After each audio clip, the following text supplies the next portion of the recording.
Okay. Okay, magandang hapon po. Magandang hapon sa bawat isa po sa atin. Ngayon po, ang oras natin ay ganap na 5:02 ng hapon. Araw po ng Sabado, Enero 18, 2025. January 18, 2025. Po, araw po ng Sabado, 5:02 ng hapon. Ngayon pong pagkakataon ito, tayo po ay muling mag-aaral, magpapatuloy po sa pag-aaral po ng salita ng Diyos. Ito po. Mamaya pong pagkatapos po ng mensahe, no po. Magkakaroon po tayo ng maraming mga pananalangin na ay pinadala po sa atin ng ating mga kaibigan, mga kapatid, mga mahal sa buhay na mayroong mga dinaramdam, mayroong mga kahilingan sa panalangin na lalong-lalo na po, wag po natin kalilimutan yung nangyayari sa ating kapaligiran sa ngayon. Tayo po ay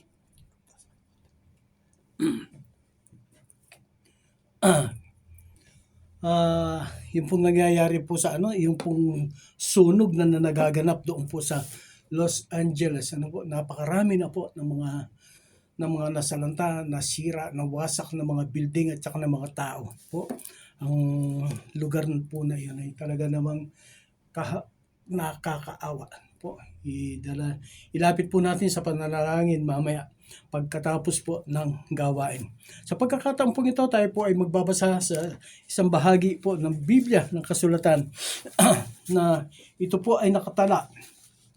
Ito pong talatang ito na ating babasahin, ito po ay talaga namang isa sa pinakapopular, kung hindi man po ito ang pinakapopular sa bahagi ng Biblia. Ano po? Ang aking pong binabanggit ay nakatala po dito po sa aklat po ni San Juan, Kabanatang 3, talatang 16. John chapter 3, verse 16. Ano po? Babasahin ko po ito sa wikang Ingles at pagkatapos po sa Tagalog. Ano po? John chapter 3, verse 16. Ganito po ang sinasabi. For God so loved the world that He gave His only begotten Son, that whoever believes in Him shall not perish, but have eternal life. Ano po? Ganun po ang nakasulat doon po sa English. Dito po sa Tagalog, ganito naman po ang nakasulat. Ano po? Okay. Gayon na lamang ang pag-ibig ng Diyos sa sanlibutan, kaya ibinigay niya ang kanyang bugtong na anak upang ang sumampalataya sa kanya ay hindi mapahamak, kundi magkaroon ng buhay na walang hanggan. Amen. Alam po ninyo dito po sa pinabasa natin na ito na kung ito po ay babasahin lang po natin ng pagganon-ganon lang na hindi po natin bibigyan ng diin yung mga salita, yung mga kataga na ating nababasa rito. Yung pong 2-letter words na ating nabasa dito po sa English, yung po sinasabi dito na for God so loved the world. Yung pong salitang so na 2-letter word ay napakalalim po ng kahulugan niya, napakalawak, napakatindi, at hindi mo maipaliwanag.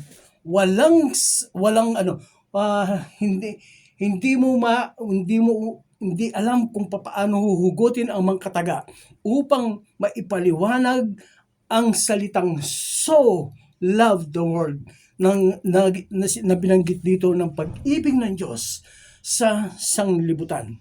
Dito po sa pananalitang ito, ang ating pong pag-aaral ngayon ay binigyan ko po ng talatang God's love or the love of God. No po? Ngayon po, sa ating po sa Biblia po, mayroon pong iba-ibang uri, no po, ang pag-ibig o pagmamahal na nabanggit po dito po sa Biblia. Unang-una po, yung pong eros kind of love. Eros, E-R-E-O-S. Ito po yung romantic love. Ano po? Yung pong may kinalaman doon sa physical or sexual love.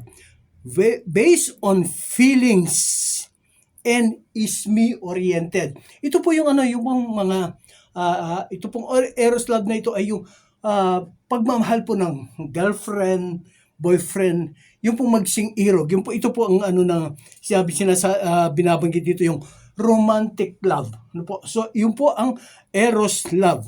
Tapos po, meron din po tinatawag na yung phileo kind of love. Ito po yung warm affection or friendship love. Ano po?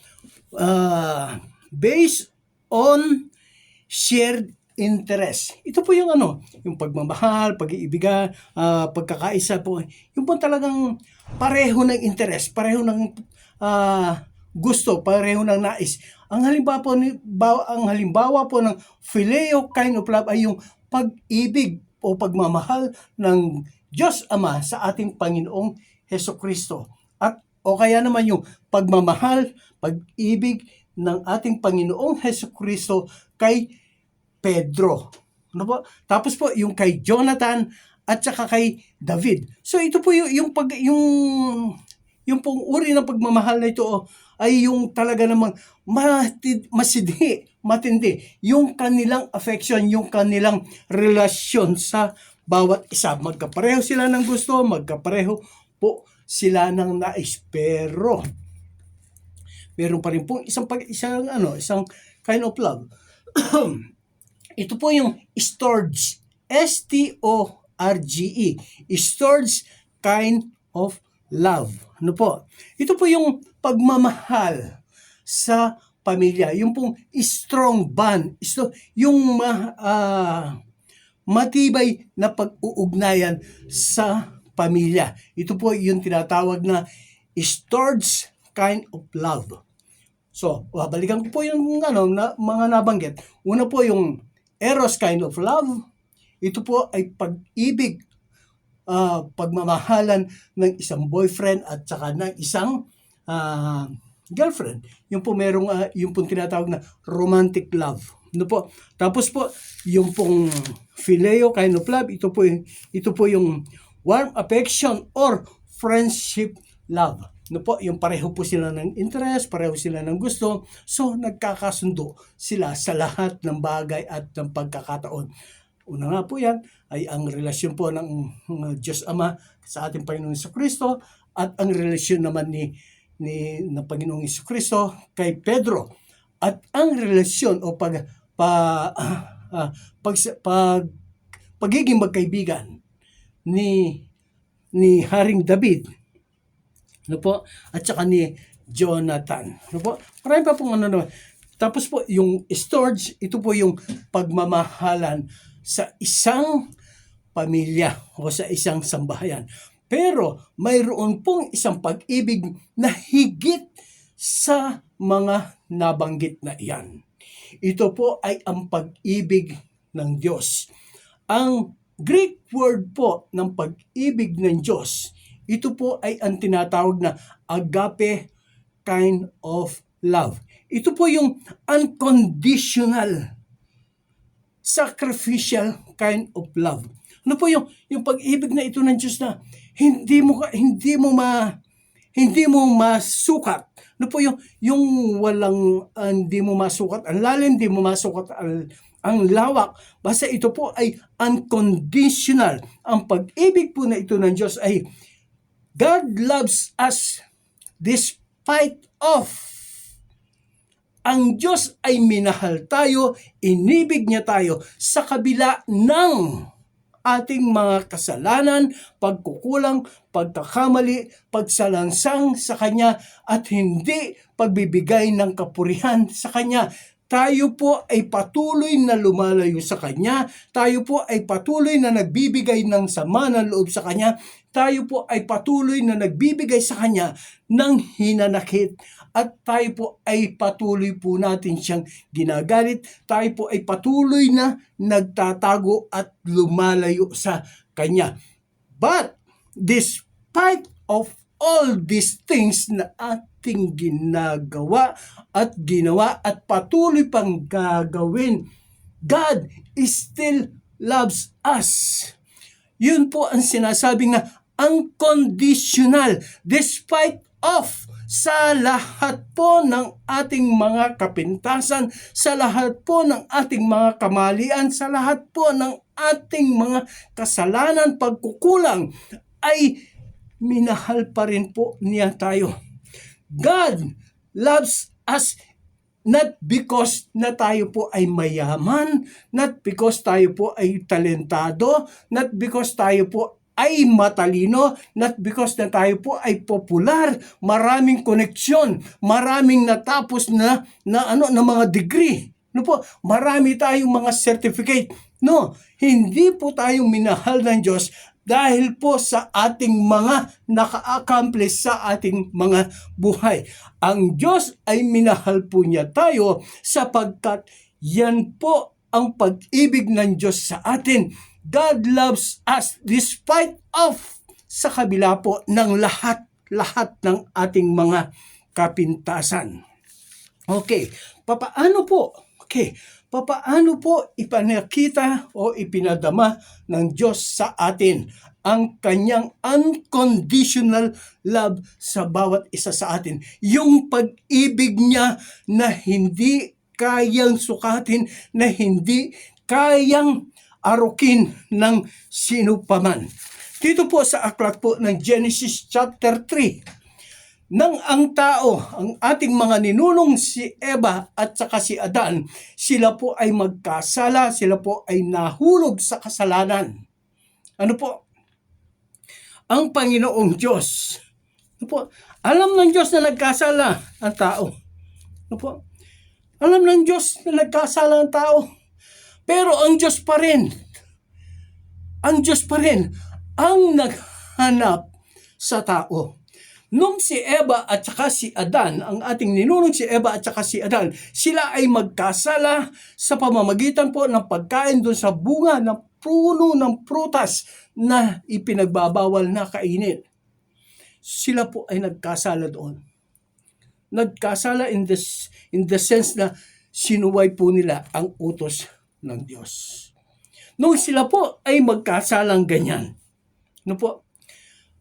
ang ating Panginoon, si Yahweh, ang Diyos, ang makapangyarihang lumikha sa lahat ng bagay, lumalang sa atin. Siya po ay bumaba sa hardin. Siya po ay naglalakad-lakad at hinanap niya ang tao. Tinawag niya si Adan. Ano po? Sapagkat nung magkasala po itong si Eva at itong si Adan, sila po ay nagtago doon sa puno. Sabi ng Diyos, Adan, nasaan ka? Ang sagot po ni Adan, natakot po kasi ako nung marinig ko dumarating kayo. Ang layo po ng tanong, ang layo po ng sagot. Yung tanong ay ito, ang sagot ay iyon. Ang sabi ng Diyos, nasaan ka? Ang sagot niya ay, natakot po ako sa iyo. So dahil po sa takot na iyon na nadama ni Eva at saka ni Adan, sila po ay nagtago sa Diyos. Ang Diyos mismo ang siyang naghanap, ang Diyos mismo ang siyang tumawag sa tao. Nagtago sila sa puno. Kaibigan ko, mga Kristiyano, mga mananampalataya, mga hindi pa kumikilala sa Diyos, matagal na po kayong tinatawag ng Diyos. Hindi po ninyo pinapansin ang kanyang tinig. Hindi po ninyo pinapansin ang kanyang pagtawag sa inyo. Sa paanong paraan na hindi po ninyo siya pinapansin sa kanyang pagtawag sa inyo? Kayo po ay nagtatago, kapareho po ni Eva at saka ni Adan. Sila po ay nagtago doon sa puno. Ang akala nila, hindi sila makikita ng Diyos. Makikita sila ng Diyos sapagkat ang Diyos ang siyang may gawa, may lalang, may likha doon sa puno na kanyang pinagtataguan. Ikaw, kaibigan ko, Matagal ka nang tinatawag ng Diyos. Matagal ka na nakakarinig ng mga mensahe patungkol sa ating Panginoong Diyos. Patungkol sa ating Panginoong Hesukristo. Kung gaano siya kabuti sa iyo. Kung gaano ikaw ay kanyang iniingatan. Kung gaano ikaw ay kanyang pinagpapala. Kung gaano ikaw ay kanyang pinagaling sa iyong mga karamdaman. Kung paanong tinugon niya ang iyong mga panalangin. Kung paanong ikaw ay iniligtas niya at ang iyong buong sambahayan sa tiyak na kapahamakan malayo sa panganib. Kaibigan ko, yan ang kaparaanan ng Diyos na ikaw ay kanyang tinatawag. Subalit ikaw ay nagtatago. Sa paanong paraan na ikaw ay nagtatago, lumalayo sa Diyos? Nagtatago ka, ginagamit mong taguan ang iyong yaman. Yes, mayaman ka.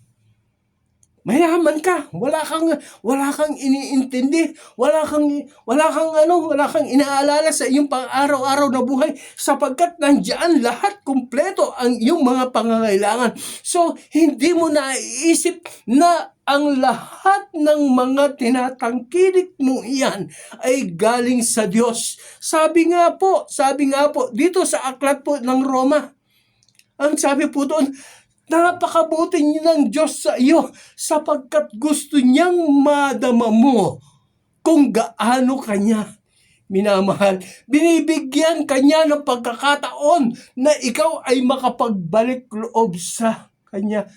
Bakit po napasok yung salitang magbabalik loob sa ating Diyos? Sapagkat ang tao po ay lumayo. Nagtago ang tao.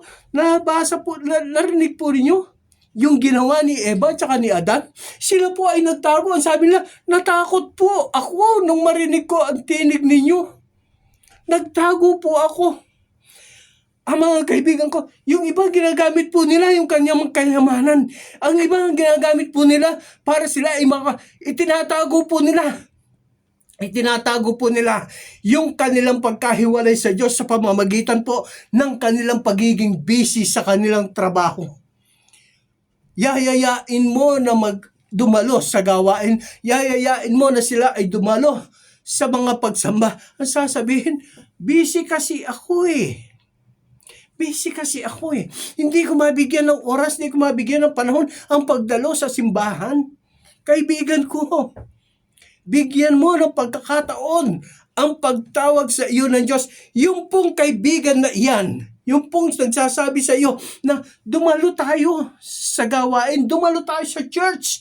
Yan po ang tinig ng Diyos. Ginagamit niya ang kaibigan mong yan. Ginagamit po niya ang taong iyan upang maiparating sa iyo na ikaw ay kanyang tinatawag. Ang iba, ginagawa nilang taguan yung pag sila ay pagod, pag sila ay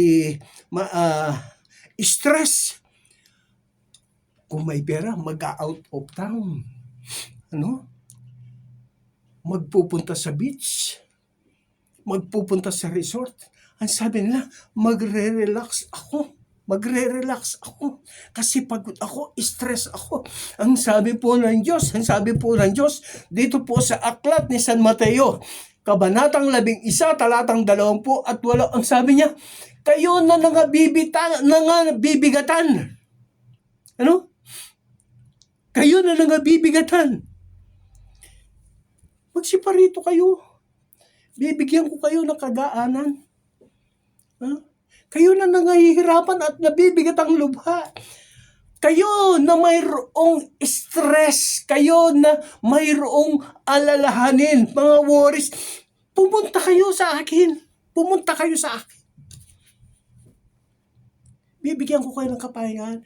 Kaibigan ko, hindi masama ang magpunta ng mag-out of town. Hindi masama ang ng resort, mag-beach. Hindi masama 'yun. Pero ano po yung mangyari pagkatapos ng beach resorts at saka ng out of town? Una, nagastos ka. Pangalawa, napagod ka. Yes, nag-enjoy yung mata mo.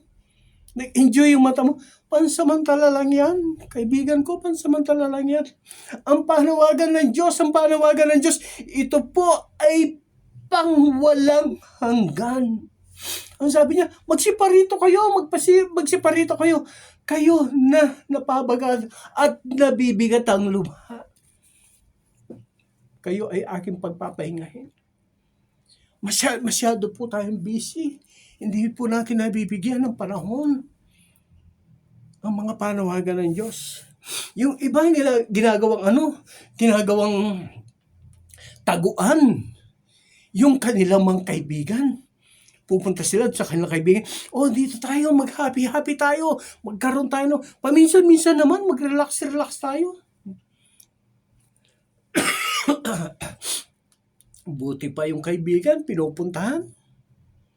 Pero ang Diyos, ang tagal nang nagyayaya na dumalo sa gawain sa mga prayer meeting, dumalo sa mga gawain ng pagsamba, dumalo sa mga mission, exposure, dumalo sa pagpapahayag ng salita ng Diyos.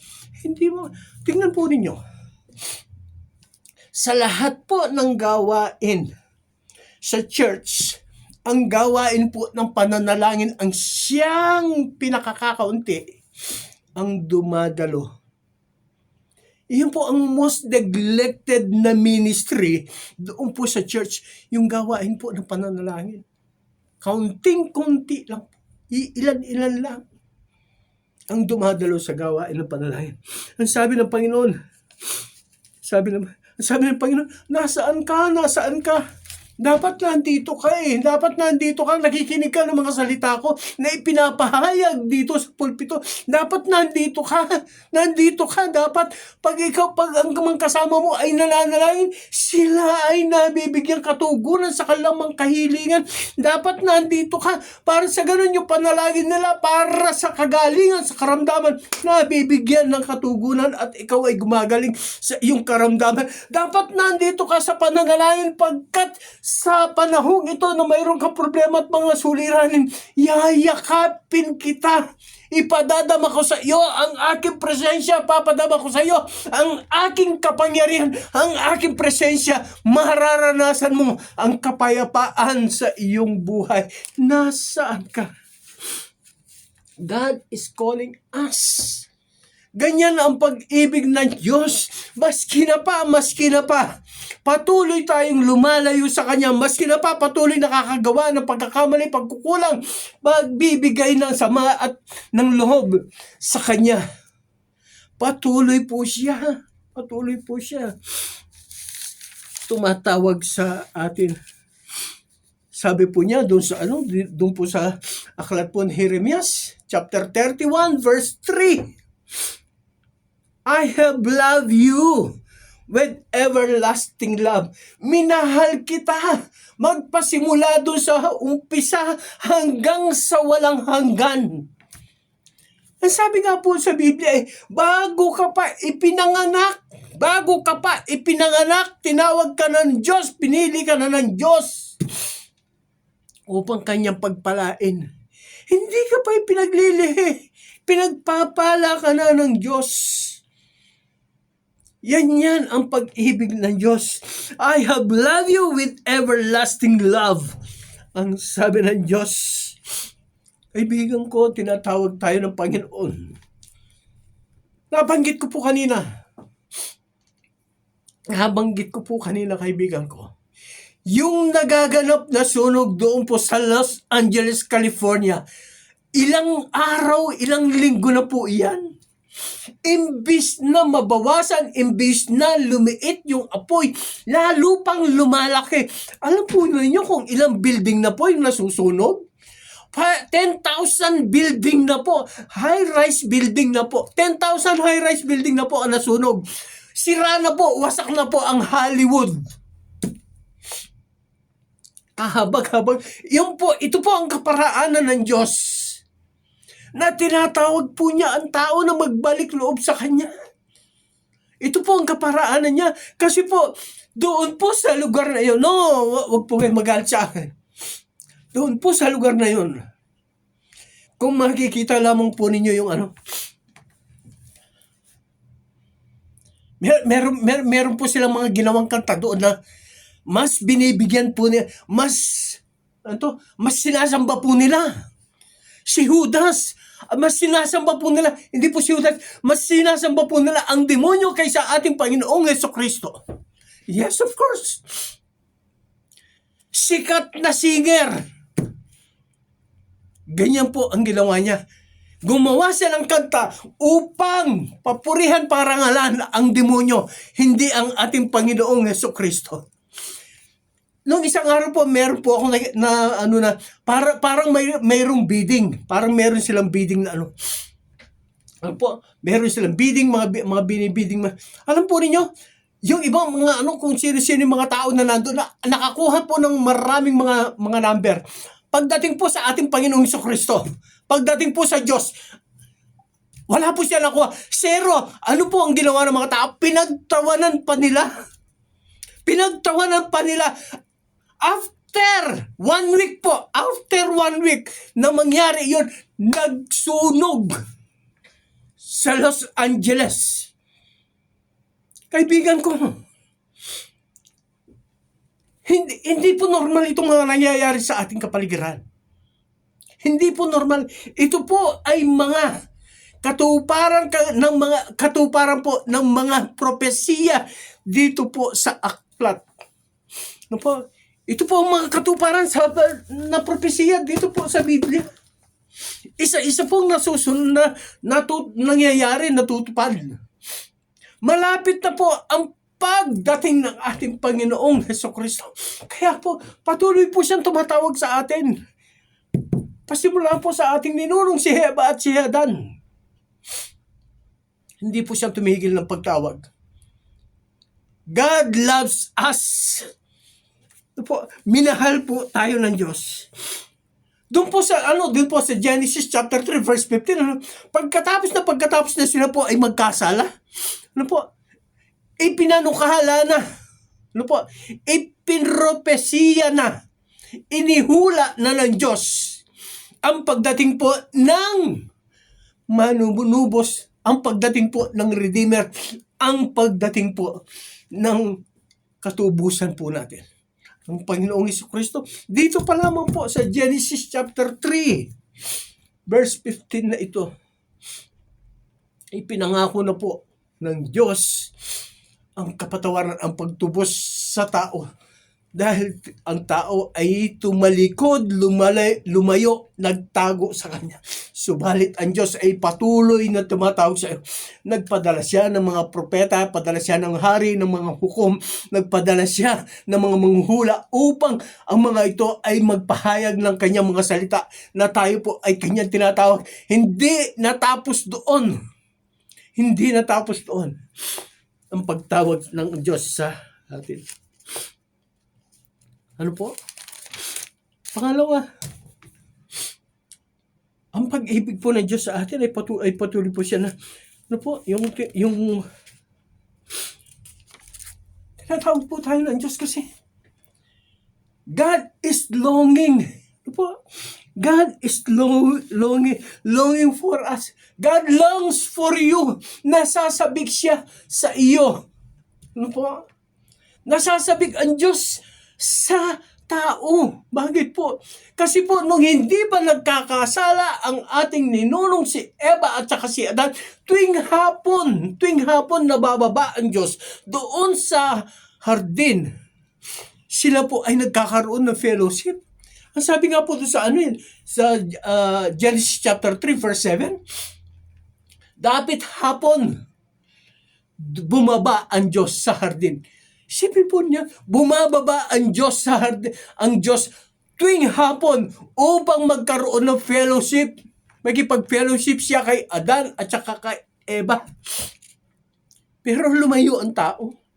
Nung lumayo ang tao, nalungkot ang Diyos. Gusto niyang muling bumalik ang pagkikipag-fellowship ng tao sa Kanya. Pero patuloy na lumalayo ang tao. Kaya nga po, ipinangako niya Dito po sa aklat po ni Isaias, pinangako niya na, at maglilihi ang isang dalaga at manganganak siya ng isang lalaki na tatawagin siyang Emmanuel. 700 years doon po sa aklat po ni Isaias, nangyari po sa panahon po ni Maria at saka ni Jose na ang ating Panginoong Jesucristo ay ipinanganak doon po sa koral. Doon po sa koral siya ipinanganak. Ganyan po ang sabi po ng Diyos dito po sa aklat ni Ezekiel. Ako mismo ang hahanap sa kanila.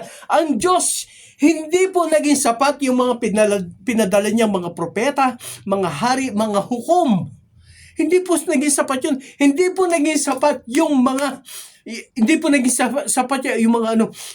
itong mga disipulo niya. Hindi po sila naging sapat.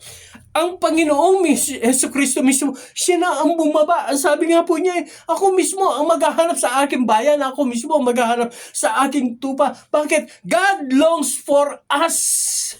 Ganyan po ang pag-iibig ng Diyos. Ang conditional. Maski na pa anong kasalanan, maski na pa ang pagkakamali, maski na ano pa ang ginawa natin. Ang Diyos at ang Diyos pa rin ang siya naghanap sa atin. Hindi ang tao. Balikan po natin yung Genesis. Nung magkasala po si Eva at saka si Adan, alam po ba ninyo kung gaano ilang taon ang pagitan bago tumawag na muli ang tao sa Diyos? Nangyari po doon, 150 years po bago pa tumawag ang tao sa Diyos. Kung hindi lang po ipinanganak si Seth, doon po sa aklat po ng Genesis chapter 5. Ipinanganak si Seth at doon lang nagpasimulang tumawag ang tao sa Diyos. 150 years na tiis ng tao na hindi tumawag sa Diyos. Yung po pagitan po ng Old Testament at saka ng New Testament, wala pong komunikasyon, wala pong kaugnayan ang tao sa Diyos. 420 years, wala pong Diyos na nakakausap ang tao. Kaya kung ano-ano na po ang nangyari sa buhay po na. Kaibigan ko, marami po nangyayari na. Ang ating Panginoong Jesucristo, bumaba siya, dumating siya upang tawagin po niya ang mararaming mga nagnanais na makapagbalik loob sa Diyos. Sabi nga po doon sa Matthew chapter 21 verse Matthew chapter 1 verse 21. Ang sabi po ng anghel ng Diyos kay Jose, ang dinadala ng iyong anak, ang dinadala ng iyong asawang si Maria ay galing sa Espiritu Santo. Siya ay ipapanganak at papangalanan mo siyang Jesus sapagkat ililigtas niya ang kanyang bayan. Ipinanukalan na po lahat. Sinabi na po lahat ang pagdating po ng ating Panginoong Jesucristo. Who knows po? Who knows? Ito pong nangyayaring sunog na yan dyan sa Los Angeles, California. Yan na po ang ultimo na tanda bago matapos ang mundong ito. Siguro po nabasa na po ninyo yung mga predictions po. Yung Los Angeles, California po na yan. Yan po ay lulubog. Mawawala po yan sa mapa. Who knows? Ito na ang simula. Habang may panahon pa, kaibigan ko, habang may panahon pa, magbalik loob tayo sa Diyos. Yung pag-ibig ng Diyos ay unconditional. Paanong unconditional? Yan po ay sacrificial pa. Ang ating Panginoong Jesucristo, hindi lamang po naging sapat sa Kanya na siya po ay mangaral, siya po ay magpagaling ng mga may sakit, mga karamdaman. Hindi po naging sapat na siya po ay magpatigil ng dilubyo sa dagat. Hindi po naging sapat ang magpakain siya ng libo-libong mga tao sa pamamagitan po ng ilang pirasong isda. Hindi po naging sapat yung magpalakad siya ng lumpo sa kanyang pagkasilang upang maging ultimo ang kanyang pagliligtas sa atin. Siya po ay namatay doon sa krus. Binayaran po niya ang ating mga kasalanan para po ang tao ay magkaroon po ng koneksyon muli sa Diyos sapagkat God is longing for us. God is longing for you. Nasasabik ang Diyos sa iyo. Nais po niya magkaroon ng fellowship muli. Magbalik yung muling pag-ugnayan. Ano po? Doon po sa Genesis, ang sabi po doon, 3:00 ng hapon, pagdapit hapon, bumaba ang Diyos. Dito po sa aklat po ng mga gawa, Acts chapter 3, verse 1. Si Pedro po at saka si Juan, sila po ay naglalakad papunta doon sa church upang sila po ay manalangin. Sapagkat meron na po silang tinatawag na 3 o'clock habit doon. Sila po ay nakikipag-ugnayan sa Diyos sa pamamagitan po ng pananalangin. Kaibigan ko, tumawag po tayo sa Diyos. Wala pong gastos ito, walang hirap ito. That is the kind of love that He is offering to us. Walang gastos, walang hirap. Ang sabi nga po dun sa John 3:16, for God so loved the world. Ganun po, kalawak. Mas yung ibang sasabihin, hindi na ako karapat-dapat pag nagpunta ako ng simbahan, masusunog ako dahil sa dami ng aking magkasalanan. Kaibigan ko, ikaw ang hinihintay ng Diyos. Hinihintay ka ng Diyos na tumawag sa Kanya. Hinihintay ka ng Diyos na lumapit sa Kanya. Huwag kang magtago. Huwag kang magtago. Ang sabi nga po doon sa aklat po ng Isaiah chapter 65, maghapon ako naghihintay sa aking bayan na sila ay lumapit sa akin, na sila ay manalangin. Subalit, ayaw nila. Naghihintay po ang Diyos sa atin. That is the kind of love na ang Diyos ay pinapakita sa atin. Walang dahilan na tayo po ay hindi makalapit sa Kanya. Because God's love is unconditional and sacrificial. Maski na ano pa po ang kasalanan natin. Sabi nga po sa maski na yung kasalanan mo ay maging pula sa pinakapula. Kaya kong paputiin, sabi ng Diyos. Kaibigan ko, madali. Sabihin lang natin sa Diyos, Panginoon, lumalapit ako sa iyo. Kaibigan ko, kung gusto mong maranasan ang pag-ibig, pagmamahal ng Diyos, yung unconditional love of God, yung agape kind of love, sumunod ka sa ganitong pangalan. Thank you, Lord God. Thank you, Jesus. Panginoon, kami po, O Diyos, ay lumalapit, sumasamad, dumadakila sa iyo. Ama, sa pagkakataon po ito, Ama, na pagkatapos po marinig ang mensahe patungkol po sa iyong unconditional sacrificial love, O God. Lord, Ama, namatay ka po dun sa krus upang tubusin ang aking kasalanan, upang tubusin ang aking mga pagkukulang. Hugasan ako, linisin ako sa lahat ng aking mga kapintasan, O God, sa lahat ng aking mga kamalian. Ama, patawarin mo po ako. Binubuksan ko po ang aking puso, O Diyos, Ama. Muli, magpasok ka. Tinatanggap kita bilang aking Panginoon, tagapagligtas po ng aking buhay, O Diyos. Ama, ikaw lamang po ang tanging makakapagligtas sa akin, O Diyos. Wala po akong pwedeng pagtaguan, hindi ko pwedeng pagtaguan, O Diyos, ang aking mga kasalanan. Ama, patawad po, O Diyos. Panginoon, tinatanggap kita, O Diyos. Magpasok ka sa aking puso.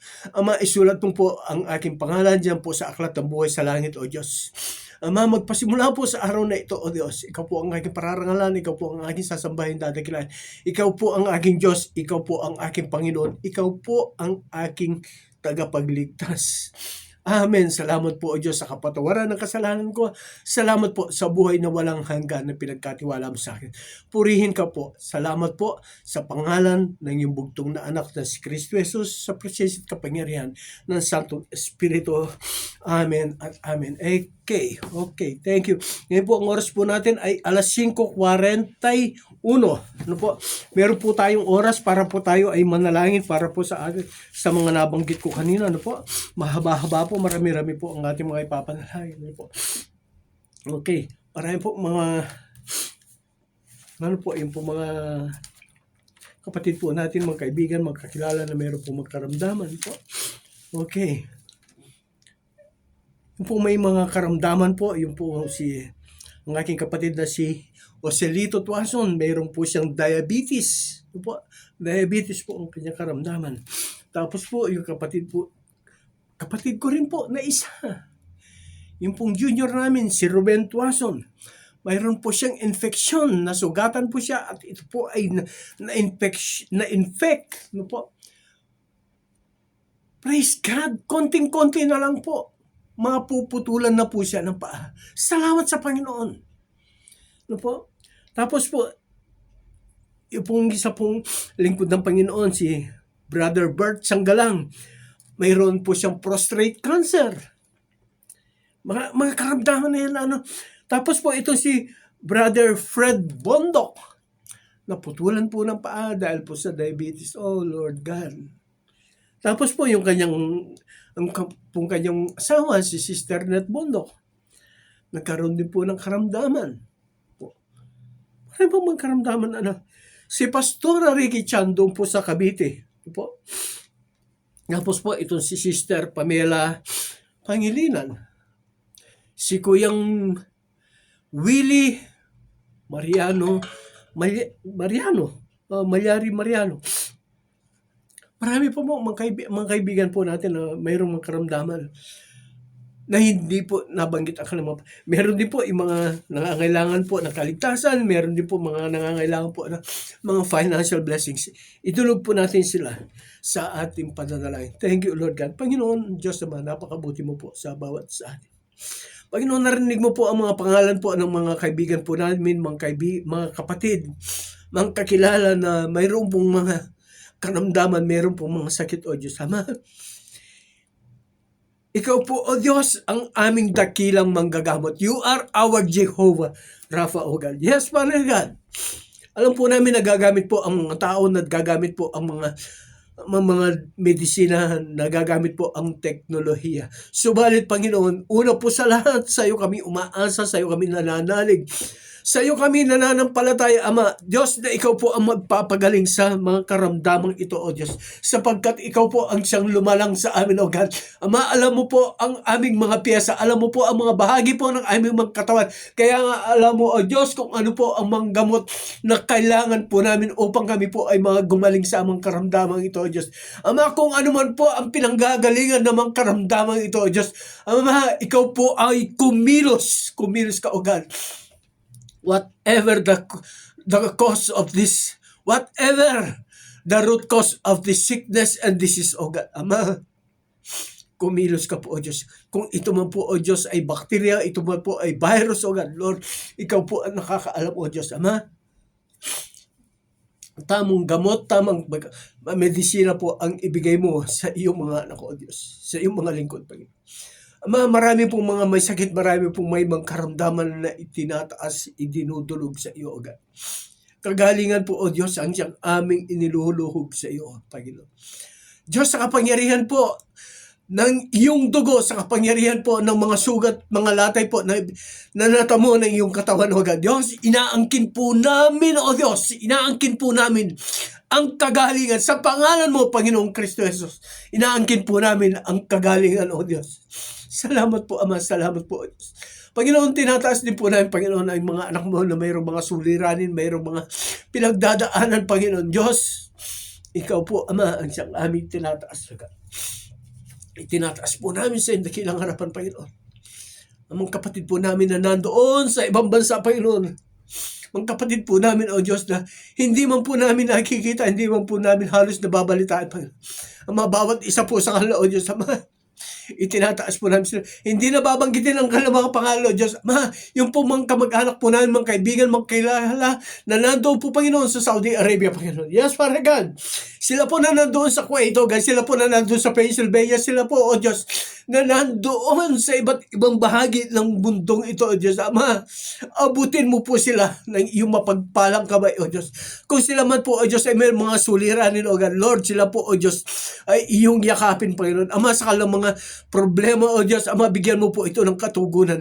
Ama, sila po na naghahanap po, nangangailangan po ng financial, O God, Ama. Ikaw po ang pumuno sa kanilang mga pangangailangan, O Diyos. Alam po namin, Panginoon, na hindi mo po kami pababayaan, hindi mo po kami iiwanan, O God. Yes, Father God. sapagkat ikaw po ang Diyos na siya nagpapala sa amin, O God. Higit pa, O Diyos, ang iyong yaman, O Diyos, na hindi maubos-ubos, Panginoon. Na hindi po namin, Panginoon, mawari sa aming mga kaisipan. Napakabuti mo sa amin. Sa kabila po ng aming magkasalanan, pagkukulang, pagkakamali, binibigyan mo pa rin po ng katugunan ng aming mga pagdalangin, ng mga pagtugon sa aming mga paglapit sa iyo, Diyos. Salamat po, O Diyos. Salamat po, salamat po. Salamat po sa kagalingan sa mga karamdaman ito, Panginoon. Salamat po, O Diyos, sa katugunan sa mga panalangin po namin. Ama, sila po nangangailangan ng financial, O God, yes, Father God. Ama, sila po nangangailangan po ng trabaho, O Diyos. Ama, itulot mo po na sila po ay makahanap po ng trabaho ayon po sa iyong banal na kalooban, Panginoon. Yes, Father God. In Jesus Christ's name, O God. Panginoon, ganun din po, hindi namin nakakalimutan, O Diyos, ang nangyayari at kaganapan doon po sa ibang bansa. Ama, doon po sa Los Angeles, California, O God. Ama, napakalawak na po nang nasisira ng sunog na ito, O Diyos. Ama, mahabag ka po, Panginoon. Mahabag ka po sa mga tao, O Diyos. Ama, mahabag ka po, Panginoon. Ipadama mo, O Diyos, sa iyong kahabagan sa mga tao. Yes, Lord God, alam po namin, nagkasala, nagkulang kami sa iyo, O Diyos. Tumalikod kami sa iyo, Ama. Nagtago po kami sa iyo, O Diyos. Subalit, Panginoon, bigyan mo pa po ng pagkakataon, O Diyos, ang mga anak mo, ang mga lingkod mo, ang mga nilalang mo, ang mga nilikha mo, O Diyos. Yes, Father God. Ama, marami pong mga mananampalataya doon sa lugar na iyon, O Diyos. Marami pong tumatawag, marami po, O Diyos, ang maasa. Marami po, O Diyos, ang patuloy na tumatawag sa iyo, O Diyos. Makahabagan po ang ibigay mo po sa kanila, O Diyos. Ama, ingatan mo po ang iyong mga anak, ingatan mo ang iyong mga lingkod, O Diyos. Panginoon, ganun din po, O Diyos, tinatas po sa inyo pangalan, Ama. Ang mga sambahayan, Panginoon, na nangangailangan po ng kaligtasan, O God. Yes, Father God. Marami po, Panginoon. Maging sa mga kamag-anakan po namin, maging sa aming mga mahal sa buhay, mga kaibigan, mga kakilala, O Diyos, ang hindi pa tumatanggap sa iyo. Diyos, dalawin mo po ang sambahayan ito. Dalawin mo po ang pamilyang ito, Panginoon. Ama, sa kanilang pagtulog, sa kanilang pagtatrabaho, sa kanilang pambahinga, O Diyos, dalawin mo po sila. Madama po nila, O Diyos, ang kailangan ka po nila sa kanilang buhay. Kailangan po nila ang iyong presensya. Kailangan po nila ang iyong kapangyarihan. Diyos, sa buhay po ng bawat sa amin, nais po namin mabigyan kang kasiyahan, mabigyan ka ng kagalakan. Ama, gusto po namin na ikaw po ay aming mapangiti sa lahat ng aming mga ginagawa. Sa lahat po ng aming mga sinasabi, ikaw po ay mabigyan ng kapurihan, O Diyos. Ama, patawad po sa aming mga kasalanan. Minsan pa, O Diyos, pinagpapasalamat po namin ang katugunan po ng aming mga panalangin sa tanging pangalan at sa kapangyarihan po ng iyong bugtong na anak na si Kristo Jesus, sa presensya po ng Santong Espiritu. Amen at Amen. Yes, Father God. Thank you, Lord God. Thank you, Lord. Ngayon po, ang oras po natin ngayon, oh yes, ang oras po natin ngayon ay alas 5:50. 10 minutes more to go. Meron pa po tayong 10 minutes. Pwede pa po tayong mag-ano ng mga announcement. Okay. Yung pong ano natin, yung pong YouTube channel po natin. Pwede po ninyong i-follow. Mag-subscribe po kayo. Bilang tulong na rin po sa ministry na ito. Tulong na rin po sa ministry ang gagawin po ninyo pag-subscribe sa i-search po ninyo doon sa YouTube, Gilbert Tuason. Yun po yung inilagay kong pangalan Gilbert Tuason. Makikita po ninyo ang lahat po ng mga mensahe na i-post doon. Tapos po mag-subscribe po kayo. Sabihin po ninyo sa inyong mga kaibigan, sabihin po ninyo sa inyong mga kakilala na subscribe po ninyo para yun po ay tulong po ninyo sa ministry na ito. Para po ito ay magpatuloy. Kasi po Basta yun po ang pakiusap ko na maitutulong po ninyo sa ministry na ito. Okay? Okay. Okay, minsan pa po. Announcement. Kung meron po, kung nandito po tayo sa Tarlac, meron po tayong mga gawain dito sa Tarlac. Dito po sa may District 4, Cantarilla. Dito po sa may San Manuel. Papunta po yan ng Lapas. Ano po? Doon po yan sa likod po ng police station. CEMI San Manuel. No po? CEMI San Manuel, sa pangunguna po yan ni Pastor August Ronquillo. Ano po? Tapos po doon po sa may dito po sa may bandang Herona. CEMI Herona. Sa Lapungan, Bagong Baryo. Sa pangunguna po yan ni Pastor Jeff Binson. No po? Tapos po, doon sa medyo malayo-layo, kung kayo po ay medyo malayo-layo, doon po sa may bandang Cagayan Valley. No po? CEMI Tuaw. Barangay Acusillan, Tuaw. CEMI Barangay Acusillan, Tuaw. Sa pangunguna po yan ni Pastor Ariel Castillo. Makipanambahan po kayo sa kanila. Samahan po ninyo sila sa kanila pananambahan. Tinitiyak ko po sa inyo, mararanasan po ninyo ang presensya at ang kapangyarihan ng Diyos. Po, mapapagpala po kayo. Okay. Puntahan po ninyo sila pag Sunday. Makipanambahan po kayo. Okay? Maraming salamat po. Hanggang sa susunod po na Sabado, January 25. Last Saturday na naman po sa next week. Bilis na. Parang kailan lang. Okay, January 25, next week po. Patuloy po tayo sa ating pag-aaral ng salita ng Diyos. Pagpalain po ang bawat isa sa atin sa presensya at kapangyarihan ng ating Panginoon. Tayo, Ama, ikaw po ang magpala sa bawat sa amin sa aming pansamantalang pag-iwahiwalay, O God. Lord, baunin po namin ang iyong presensya, ang iyong kapangyarihan. Ilayo mo po kami sa mga panganib. Diyos, lalo na po sila na bibiyahe. Maingatan mo po sila. Malayo sa panganib, malayo sa aksidente.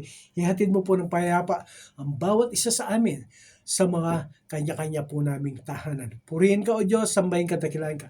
Sa pangalan po ng iyong bugtong na anak na si Kristo Jesus. Amen at amen. Thank you po sa bawat isa sa atin. Okay. Okay, thank you. Wala na to.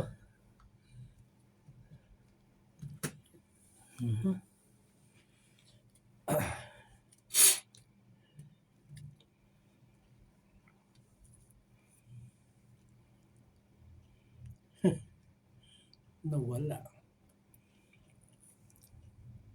39 minutes. Okay. Thank you.